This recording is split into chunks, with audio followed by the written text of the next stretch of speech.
señor presidente de la Asamblea.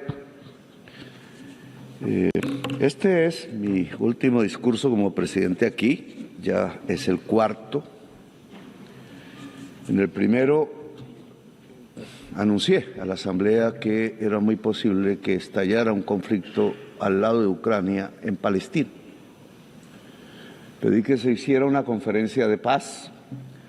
Los que no tenemos bombas ni grandes presupuestos no somos escuchados aquí, pero 4 años después, ya hoy, lo dantesco de la situación de Palestina no me llevó a pensar que lo mismo o casi lo mismo podría ocurrir en el Caribe colombiano cuando tiran misiles a personas jóvenes desarmadas en el mar.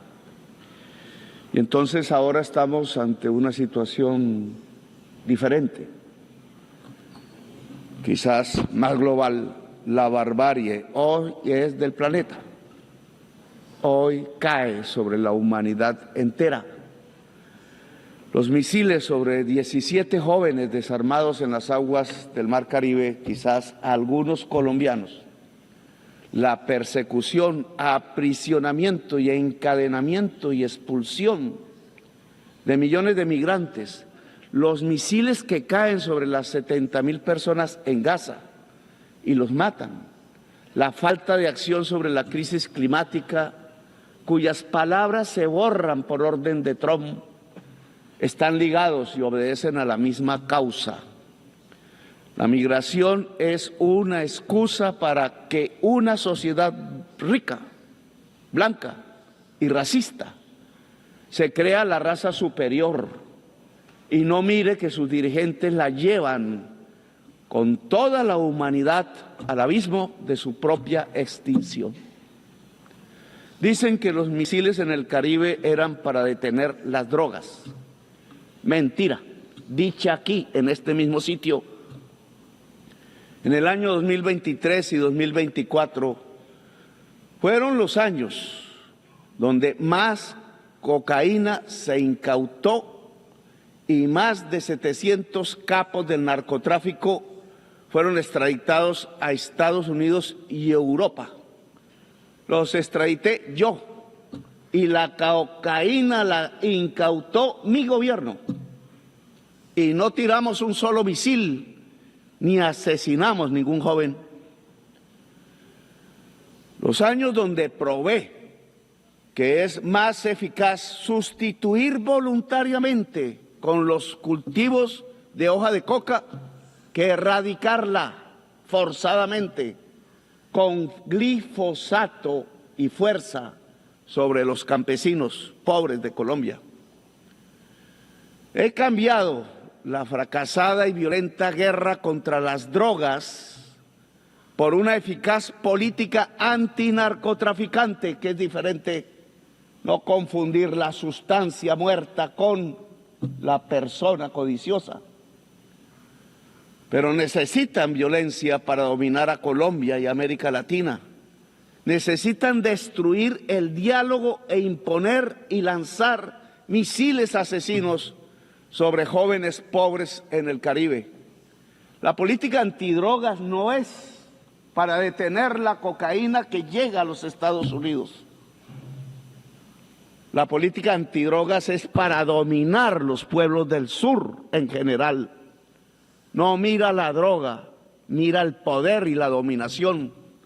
Por eso hablo ante ustedes como un presidente desertificado por el mismo presidente Trump, sin que él tuviera ningún derecho a hacerlo, ni humano, ni divino y sin razón mental. Quieren violentar y forzar a decenas de miles de campesinos desde el gobierno de Estados Unidos, que está influenciado por políticos de poder colombianos mafiosos. A centenares de miles de campesinos colombianos los han masacrado como masacran a los niños en Gaza. Las masacres fueron hechas en Colombia por políticos que eran senadores, presidentes, ministros ligados y sobornados por la mafia colombiana del narcotráfico, aliados al mismo tiempo a la extrema derecha de la Florida en Estados Unidos y ahora aliados al gobierno de Trump, aliados desde hace décadas a los capos del narcotráfico de la cocaína en Colombia, verdaderos esquifos, como dicen los italianos. Aliados a esquifos, hacen la política antidrogas desde Washington, Estados Unidos. No sé si Trump sepa que su política exterior hacia Colombia, Venezuela y el Caribe es asesorada por colombianos que son aliados políticos de la mafia de la cocaína. Yo mismo denuncié con nombre propio a estos políticos del paramilitarismo narcotraficante, con nombre propio por una década en el Congreso de la República siendo senador, y me quisieron matar muchas veces por ello, y quisieran que no fuera presidente y me callara y me silenciara, y ahora quieren que no continúe un nuevo gobierno progresista, y por eso me desertifican casi que personalmente y calumnian a Colombia. En Colombia se ha incautado la más alta cantidad de cocaína de toda la historia del mundo y lo hizo este gobierno y me desertifican. En Colombia hemos logrado detener el crecimiento de la tasa de crecimiento de los cultivos de hoja de coca, que venía de 43% anual en el gobierno de Duque y lo he bajado en este año a 3%, y no desertificaron a Duque, que tenía un financiador narcotraficante en su campaña, y sí a Petro, porque dice cosas y verdades. Luego, la política antidrogas no es para la salud pública de la sociedad, sino para la política del poder. No quieren que se haga luz en la América Latina y llegue de nuevo la hora de los pueblos. Los jóvenes asesinados con misiles en el Caribe no eran del Tren de Aragua, que nadie quizás conozca aquí su nombre, ni de Hamas. Eran caribeños, posiblemente colombianos, y si fueron colombianos, con el perdón de quienes dominan las Naciones Unidas, debe abrirse proceso penal contra esos funcionarios que son de los Estados Unidos. Así se incluya el funcionario mayor que dio la orden, el presidente Trump, que permitió los disparos de los misiles contra los jóvenes que simplemente querían escapar de la pobreza. Jóvenes en una lancha, si tuvieran un cargamento ilícito, no eran narcotraficantes, eran simples jóvenes pobres de la América Latina que no tienen otra opción.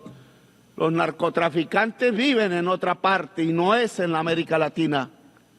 Trump lanza misiles sobre lanchas desarmadas de migrantes y los acusa de narcotraficantes y terroristas sin ellos tener una sola arma para defenderse, cuando los narcotraficantes viven en Nueva York, aquí mismo, a unas cuantas cuadras, y en Miami, y hacen acuerdos con la DEA, donde les permiten traficar en África, en Europa, Rusia o China, pero no en los Estados Unidos, país que detiene el crecimiento del consumo de cocaína sin rebajarlo, solo porque sus enfermos drogadictos pasaron, y son enfermos, pasaron a consumir la droga mortal de la contracultura de la humanidad en tiempos de la extinción por la crisis climática, el fentanilo.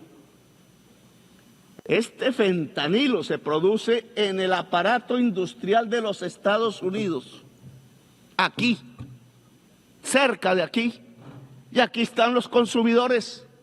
Es el autoconsumo estadounidense que deriva lo peor de lo que se ha podido entender de drogas en la historia de la humanidad desde que supimos del vino, del alcohol o de la cerveza. adictos al fentanilo y a la gasolina, venenos totales de la vida en el mundo. Peor la gasolina que el fentanilo.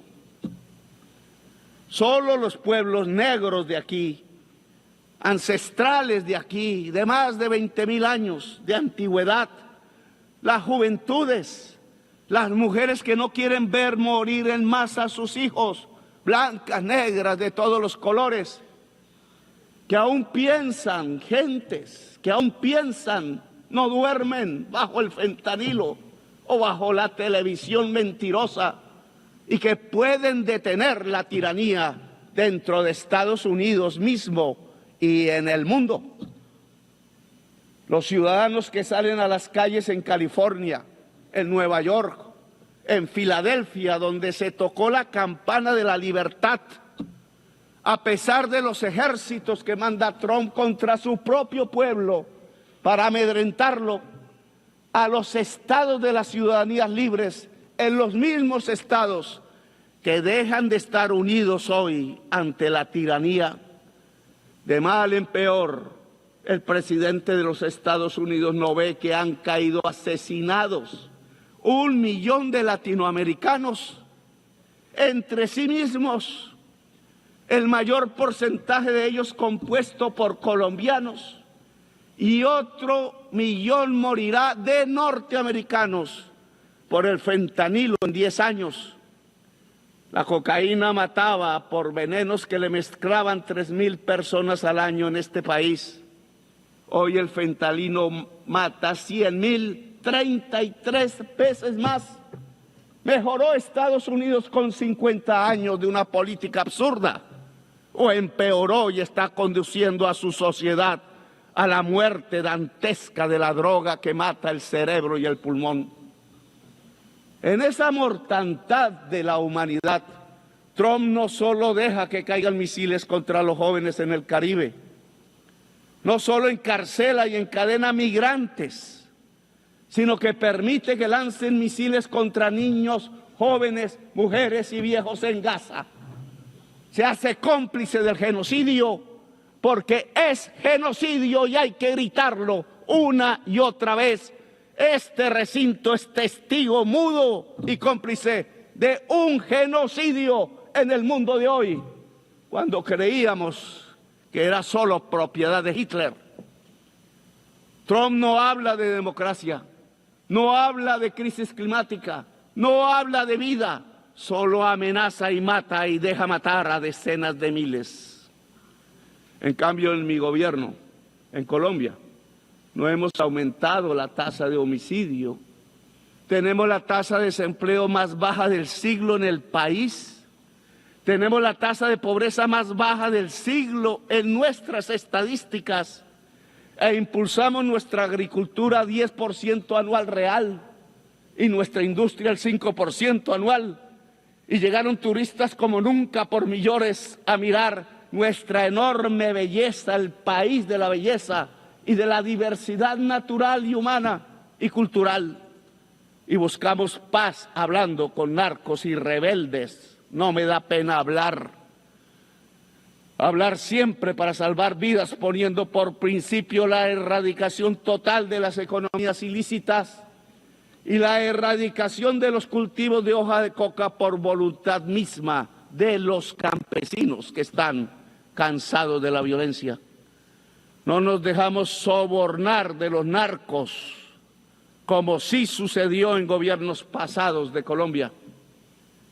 Y ya llevamos 25.000 hectáreas erradicadas voluntariamente. Tenemos éxito en nuestra política nueva, que no es de drogas, es antinarcotraficante, que es diferente. Le agradecemos a los países que nos han ayudado a sembrar paz: Qatar, Cuba, México, el Estado del Vaticano, Noruega, Brasil y Venezuela. No le agradecemos a los que nos quieren llevar a la guerra entre nosotros mismos. Escuchen, señoras y señores del mundo, América Latina no es solo coca o terroristas o narcotraficantes. América Latina tiene potencialmente 1.400 gigas de capacidad anual de energía eléctrica limpia, basada en el agua, el viento y el sol. Y Estados Unidos en el norte, aquí, demanda todos los años 1.200 gigas de energía, que hoy son en un 70% fósiles, es decir, basadas en carbón, gas y petróleo. América Latina, si desarrolla su potencial de energía limpia, podrá limpiar toda la matriz de energía fósil de los Estados Unidos. Oigan eso. Solo falta el dinero y se produciría el mayor aporte a la superación de la crisis climática, hoy casi sin pasos adelante. Entre el potencial de energía limpia y la enorme esponja absorbente de la selva amazónica, América Latina sería la vanguardia humana que podría dar el primer paso cierto y contundente para salvar la vida del planeta y a la humanidad toda. Solo se necesitan 600.000 millones de dólares para desarrollar su potencial. Lo mismo puede hacer África con Europa. La suma de este aspecto de descarbonización fundamental nos daría 1.200.000 millones de dólares o 1.200 billones, como se habla en inglés.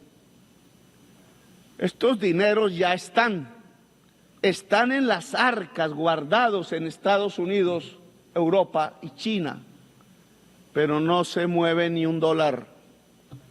No es rentable, o peor aún, puede ser muy rentable en términos de vida humana, incluida la vida en Estados Unidos, Europa y China, pero no quieren interdepender de América Latina y África.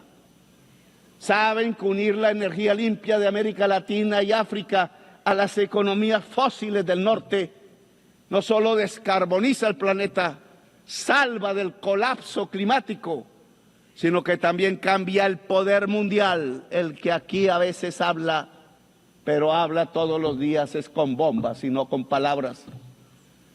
Lo vuelve. La descarbonización vuelve al poder una democracia global y cambia las relaciones de producción porque aparece primero la vida y la humanidad como prioridad sobre la codicia. La codicia es el veneno de la vida, es una contradicción antagónica, como dijera alguna vez Mao, pero no pensando en patrones y obreros, sino entre la codicia y la vida misma del planeta Tierra.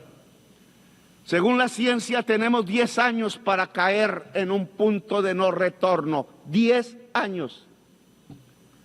Y donde ya pasemos a ese punto, no se puede hacer nada. Solo observaremos las catástrofes y las sentiremos incluso en nuestra propia familia. Porque será, si me pueden, irreversible la extinción de la vida, incluida la humana. Irreversibilidad del proceso. Ya ninguna tecnología, ninguna fuerza política o social, ninguna mente humana podrá hacer nada para detener el colapso y nos quedan 10 años. Dice la ciencia. Pero aquí no creen en la ciencia, dijo uno. El más poderoso del mundo no cree en la ciencia. Y eso se llama irracionalismo.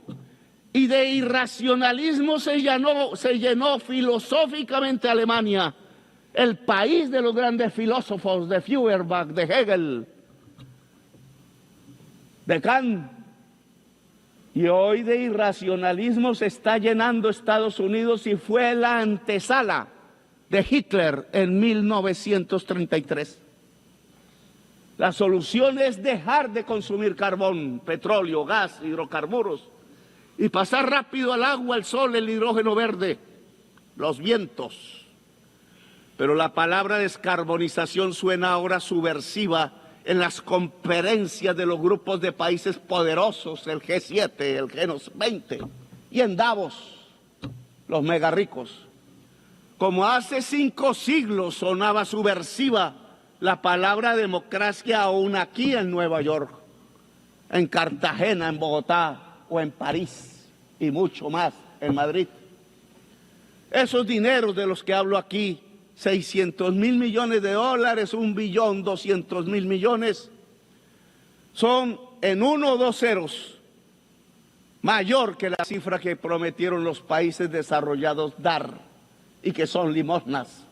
Y no cumplieron desde la COP de París porque no les interesa la descarbonización. Y es entre ceros la demasía de la cifra sobre los exiguos préstamos de la banca multilateral, que son eso, pura limosna inocua, pura ideología pensando que la rentabilidad del capital limpia la atmósfera y salva la vida. Mentiras ideológicas, fantasmagóricas, fetiches, para que no miremos arriba y no actuemos como humanidad. La crisis climática implica priorizar en todos los presupuestos públicos la inversión en descarbonización y adaptación. Necesita por completo una política financiera mundial diferente y abolir la prima del riesgo de la deuda. ¿Quién dijo que son riesgosos los países que no son riesgosos? Los países que emitan más gases de efecto invernadero como este, el segundo primero de la Tierra.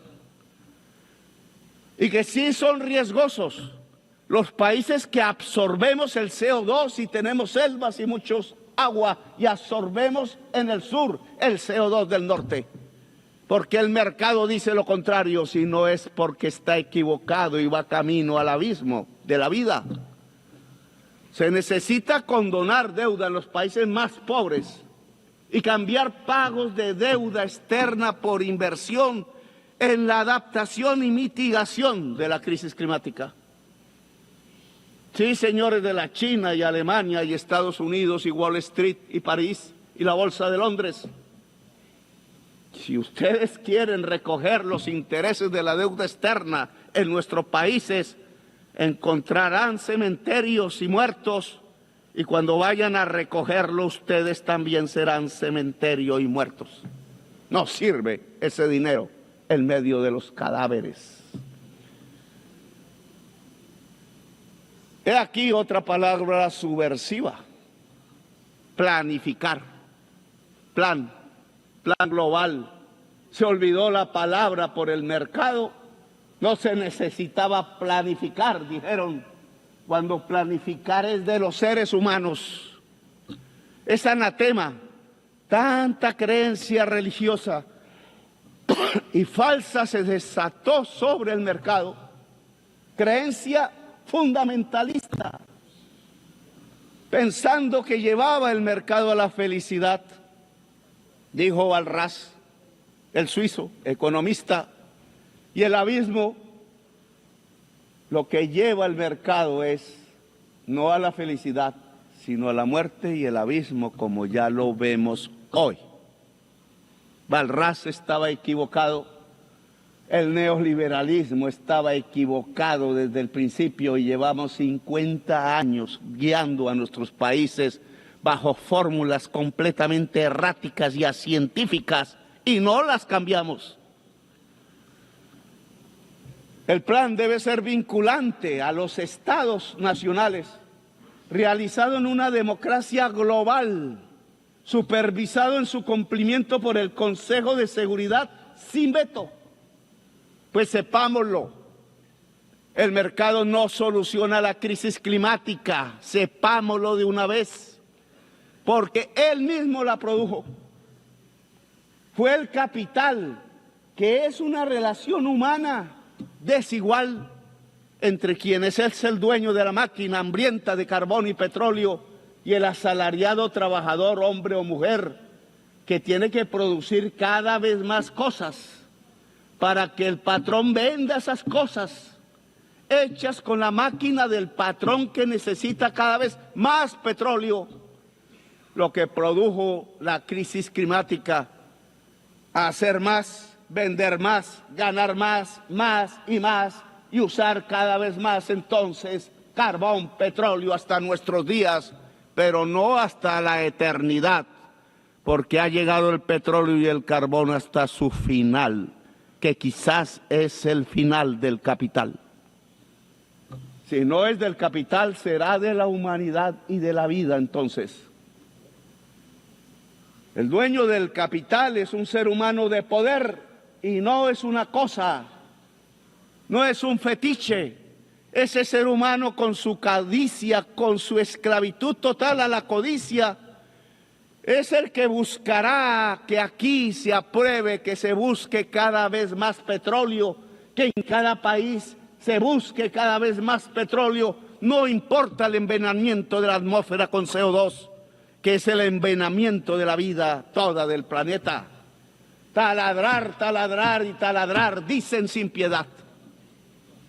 Así que capital o vida, amigos y amigas, o codicia o vida, o barbarie o democracia local y global, o libertad o muerte, como decía Bolívar y enarbolaba esta su bandera roja, negra y también blanca.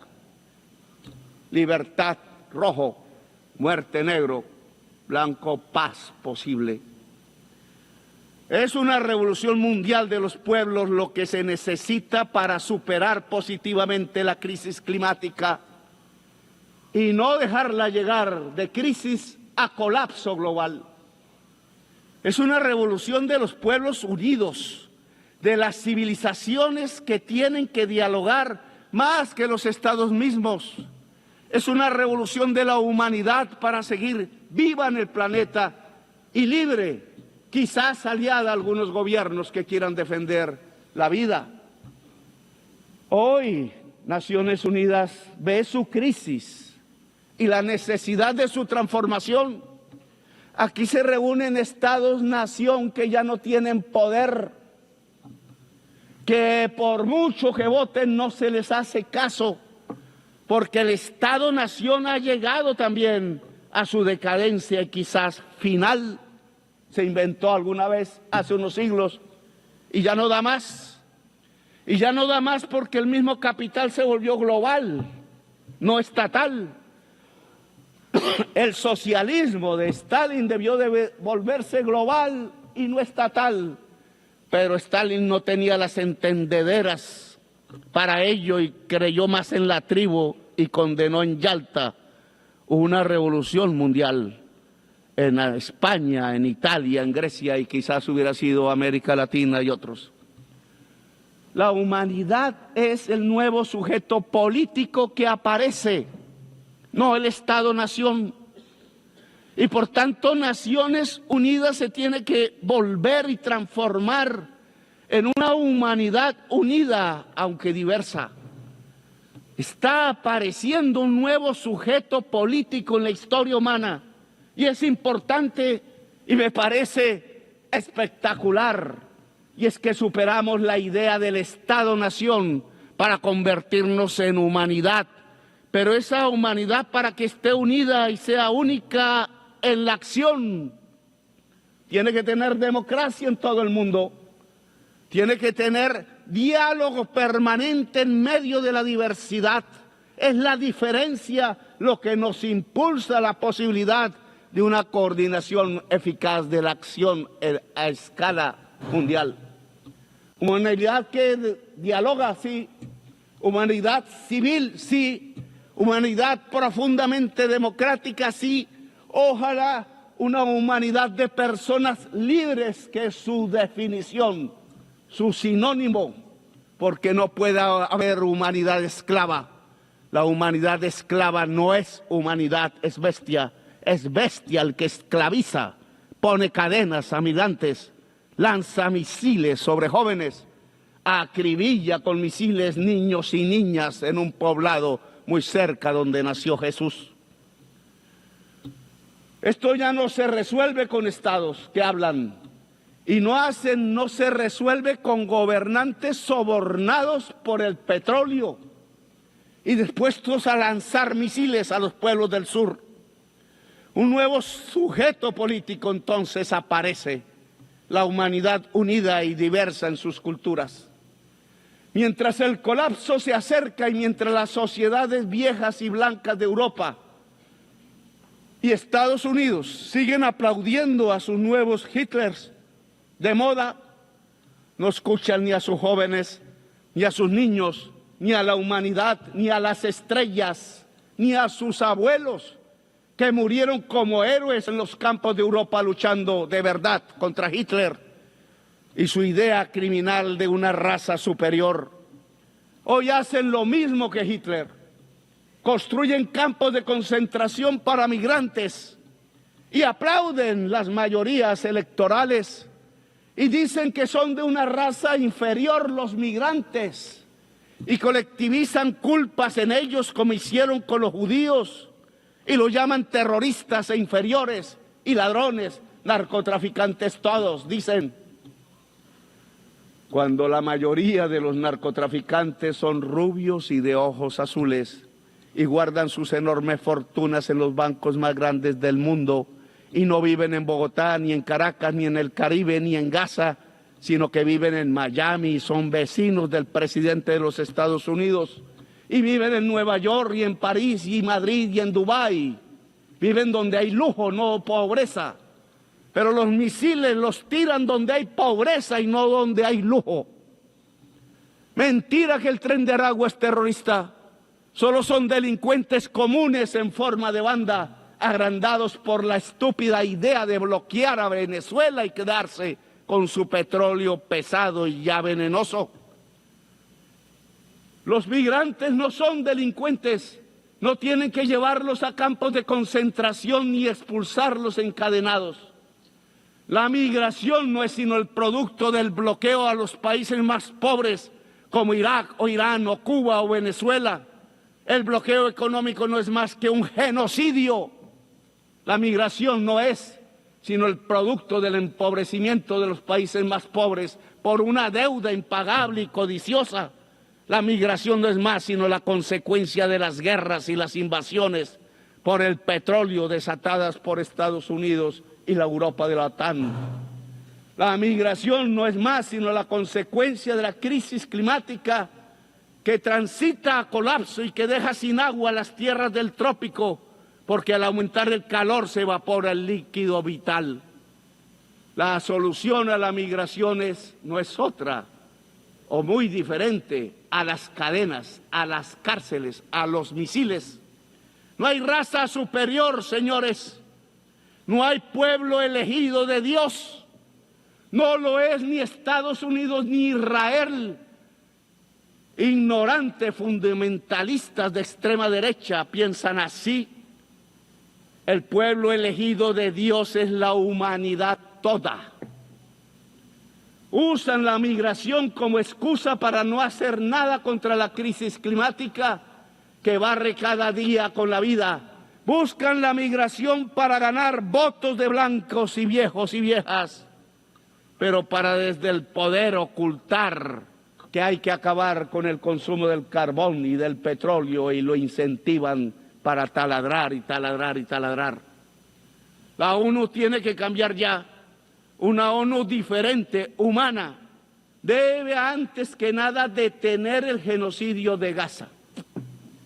La humanidad no puede permitir ni un día más de genocidio, ni a los genocidas de Netanyahu ni sus aliados en Estados Unidos e Europa, dejarlos libres.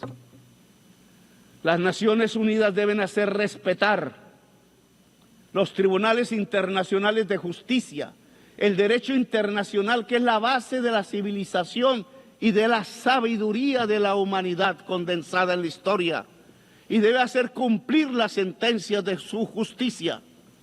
La diplomacia ya acabó su papel, señores, en el caso de Gaza. No pudo solucionarlo. No es cierto, y me disculpa Macron, que podamos insistir y insistir en hablar y en hablar cuando cada segundo cae un misil y destroza los cuerpos de bebés inocentes, bebés niños y bebés niñas en el país árabe de Palestina. Cada día de mociones vetadas en el Consejo de Seguridad de la ONU, cada día que pasa son más los niños bombardeados, cada veto más bombas, cada veto más muertos. El que veta, que piensa, no es madre, no es padre, no está vivo, viene quizás de fuerzas oscuras, es un robot porque no tiene corazón para vetar. El genocidio debe parar con lo que sigue a la diplomacia. Es con una votación de la Asamblea de las Naciones Unidas, ¿sí? Y no con una votación del Consejo de Seguridad, que vetan. Es con una Uniting for Peace para Palestina, conformando una fuerza armada para defender la vida del pueblo palestino. Palabras y armas toca hoy. No son cascos azules, no entrenados y a veces indispuestos para lo que toca. Es un ejército poderoso de los países que no aceptan el genocidio. Por eso invito a las naciones del mundo y a sus pueblos sobre todo, como parte de la humanidad, a unir ejércitos y armas. Hay que liberar a Palestina. Invito a los ejércitos del Asia, de los pueblos eslavos que derrotaron con tanto heroísmo a Hitler, a los ejércitos latinoamericanos de Bolívar, de Garibaldi, que también tuvo uno en Italia, de Martí, de Artigas, de Santa Cruz. Ya sobran las palabras. Es la hora de la espada, de la libertad o muerte de Bolívar, porque no solo van a bombardear a Gaza, no solo al Caribe como ya lo hacen, sino a la humanidad que clama libertad, porque desde Washington y la OTAN matan la democracia y hacen renacer la tiranía y el totalitarismo a nivel global. Hay que levantar la bandera rojinegra de la libertad o muerte que alzó Bolívar, sin olvidar el color blanco que levantó junto al rojinegro, color de la paz como esperanza para que haya esperanza de vida en la tierra y en el corazón de la humanidad. Los Estados Unidos ya no enseñan democracia, sino que la matan en sus migrantes y su codicia. Estados Unidos enseñan tiranía. La ONU debe empezar su cambio deteniendo el genocidio en Gaza con la efectividad de un ejército de la salvación del mundo, votado por la Asamblea de las Naciones Unidas y sin veto. Después de salvar Gaza, pasaremos al plan para descarbonizar la economía del planeta, para que sea un hecho democráticamente construido a escala mundial y funde democracia global, y que el órgano que vigile su aplicación rápida sea el Consejo de Seguridad, pero sin vetos, y que sea vinculante sobre la OMC, el Banco Mundial, el FMI, el sistema financiero privado, por la gran capacidad que tiene el sistema financiero nacional y mundial de centralizar el capital. Es desde allí donde la humanidad puede regular el capital para subordinarlo a la vida y a la humanidad, un capital regulado y subordinado a la vida y a la gente. Por este camino las Naciones Unidas transitarán desde una alianza de estados a una alianza de pueblos y culturas diversas que son el componente de la humanidad. Si superamos la crisis climática, y solo lo haremos unidos como humanidad, lograremos también que las Naciones Unidas den el paso hacia una asamblea de los pueblos, buscando que cada persona sea libre en el planeta, buscando que los cerebros de cada persona alcancen su máximo potencial y se interconecten en el planeta, porque ese gran cerebro de la humanidad, como inteligencia poderosa, alumbrado por la ciencia cada vez más profunda, podrá no solo salvar la vida en el planeta, sino cumplir la misión de la humanidad, expandiendo la vida en las estrellas.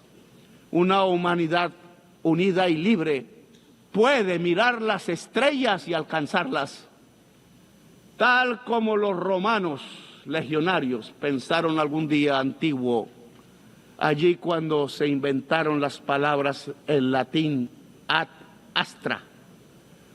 Ad astra, hasta las estrellas, siempre es la hora de la libertad o la muerte, y es real la muerte en misiles, pero también es real la libertad en el corazón humano y su capacidad de unión, de rebelión y de existencia. Gracias, muy amables.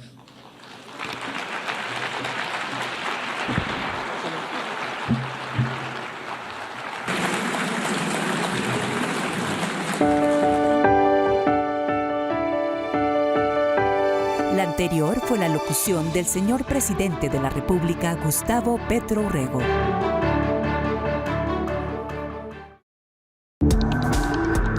Este contenido fue financiado con recursos del Fondo Único de TIC.